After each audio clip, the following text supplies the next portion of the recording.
Hi, everybody. It's so good to be back with you.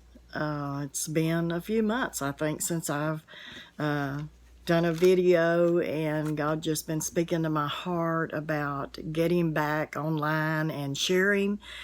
And so I wanted to share something that the Lord has just dropped into my spirit today and really got me stirred up about it. And so I want to read out of Joel, the second chapter, beginning at the 25th verse. It says, "And I will restore to you the years that the locust hath eaten, the cankerworm and the caterpillar and the palmer worm, my great army which I sent among you. And," get this, "and you shall eat in plenty and be satisfied, and praise the name of the Lord your God that hath dealt wondrously with you. And my people shall never be ashamed." Notice at that beginning of that 25th verse, I love this word. It says, "And I will restore to you." And, as we get older, we think, God, how are you going to do that? Lots of years have gone by, and I don't see how you're going to restore those years. I don't see how you're going to bring that to pass. But I feel that, like, right now, with all of this stuff that's going on with COVID and the Delta variant and all of this stuff going on, everybody's just in a season of uncertainty. I guess I could call it that. So one of the things that I learned early on, back in my younger days, and we had gears that shifted in vehicles, sometime if you got bogged down and you couldn't get the traction you needed, you had to shift to a lower gear. And I believe right now, though, instead of shifting to a lower gear, we just got to shift gears. I feel like that it's definitely time to shift. I think the body of Christ is in a big shift mode. And when I say that, I mean it like a shift of seasons. I feel like this season is going to be shifting for us. And this season, actually, since 2019, has definitely changed. Everything is different. And a lot of the old ways that we did things, they don't work anymore.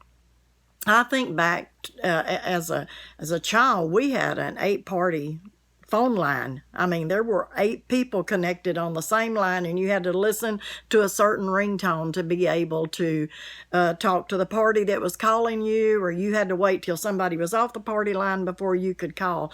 Those things have all changed, and now I'm sitting here making a video on my phone that I'm going to post online and share with you, because I want to bring words of encouragement.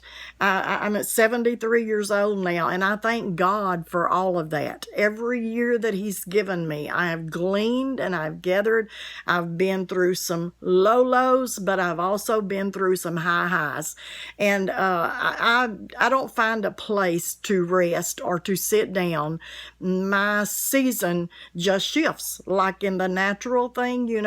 Right now we're in the summer season. A lot of the harvest is ending, but some of the harvest for a lot of people is just beginning, because there's been the wait time and waiting for that harvest season to come where they can gather in their crops and then rest in the fall and winter season.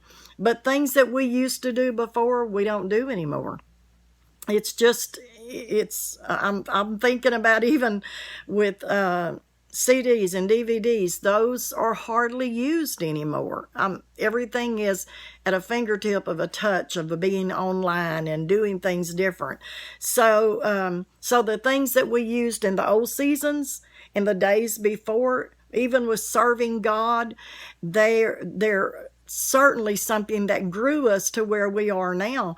But it's prepared us for a season that we're going to shift into. And I'm excited about the shift in the season, because there's new work to be done in this season of change. And a lot of the problems that we faced in the past, some of those problems you are even facing right now, you won't have to deal with them in the future. God said, "I am restoring to you, those things that have been stolen from you. You've had some old dreams and you never saw them come to pass. You've had some visions that you just imagined God would do, and as you've gotten older, you're thinking, God, I've missed it. I won't get to do that. Or that was just for a short season. And that's true with some things. But I'm telling you, when God drops something down in your spirit, it's not just to lay dormant, but he has a plan. Jeremiah 29:11, God said, I know the plans that I have for you, to give you a future, a hope, and an expected end. That means when he started that plan in you, when he put that seed in you, it's not over until you get to that expected end, that time of your harvest. So I believe some things that's been in the past that's just been sitting there, he's going to bring it up to the forefront. He's going to put it right up front for you. And some of the things that you prayed for so long and you think, I'm just not going to see it, I don't see how it's going to happen, just hold on and believe that God is going to allow it to happen. Those things are coming back up. They're coming back to the front. And God doesn't make mistakes. Just understand that. He doesn't make mistakes. And I believe that this is your restoring time. We can't do things the old way. They don't work. So what will work? Well, we trust in a God that is all about new things. In Isaiah, he spoke to us and he said, look, I'm doing something new. You didn't see it, but it's coming. And God is giving fresh opportunities to walk into everything that he has for you. Yes, you. He's given you fresh opportunity to walk in it. You're going to walk into it one step at a time, one lesson at a time, one blessing at a time, one day at a time. Trust me, he knows just what you need. So don't be discouraged by the way things look in our world now. I get excited. Yeah, it's a lot of rough stuff out there. I mean, it's some stuff that I don't want to have to deal with, but there are things there that you have got to be aware of what God is doing in this season, preparing you for the next. And as we're getting ready, we're moving again.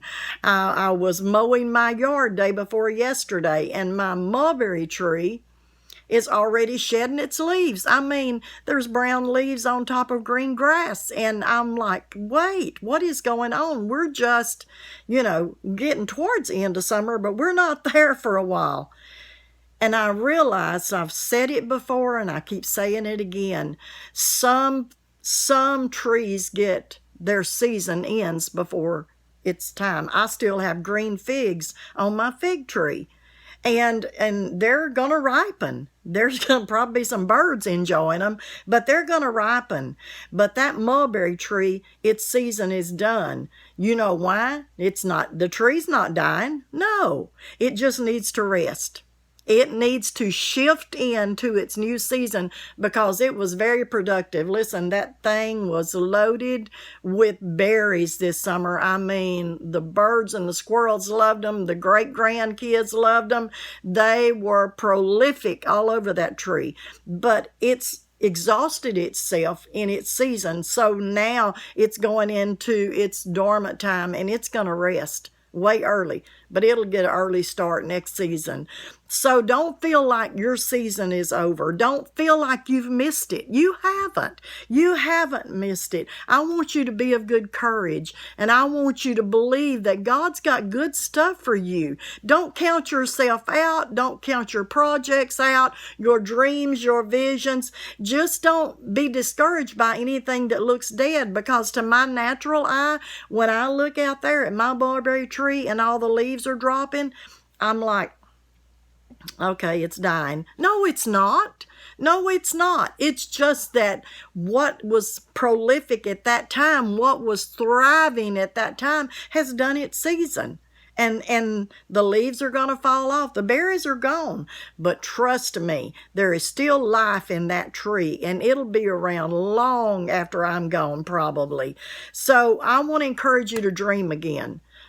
Stir up yourself within. Go back and recall things maybe prophecies you've received or dreams you've had, and you're like, oh, there's no way, God. Allow God to heal the broken places in you where you feel like, I've missed it and I'm not going to get a chance at this again. Don't look at that. Look, God is faithful to finish what he started in you. He's always faithful to finish what needs to be done. I want to encourage you to dream again. Yeah, that's it. Allow God to heal up those places in you that you feel like just are so scarred that you could never give life again and you just quit. There's no time to quit.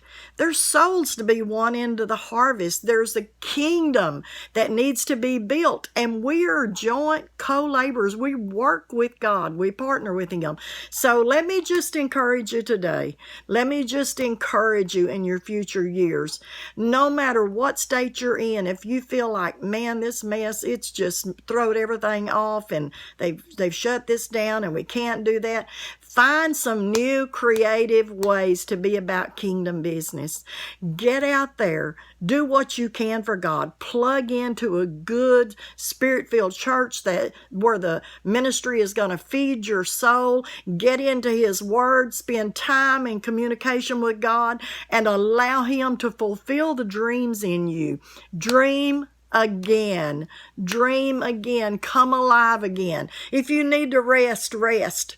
But don't get complacent. And for goodness sake, whatever you do, don't compromise. Don't compromise and let the enemy talk in your ear, because all he'll do is trash talk and lie to you. Don't compromise, but allow God to open up and birth some new things in you. Let him birth some new creative ideas and you'd be like, man, I don't know. I don't see how this could happen. Well, with God, anything is possible. All he's looking is for somebody that's open and yielded and said, send me, God. Let me do it. So today I want to pray over you. I want to bless you. Father, I just thank you for this day. You're such a mighty, loving God. I could never praise you or thank you enough for all you have done and all the ways that you have done it. And God, in the midst of all the turmoil and hurts and despairs that I myself has experienced this year, I'm not the only one. And I remind myself, I'm not the only one that's lost a child. I'm not the only one that's had the footing underneath my feet shaken and my heart ripped apart. I'm not the only one.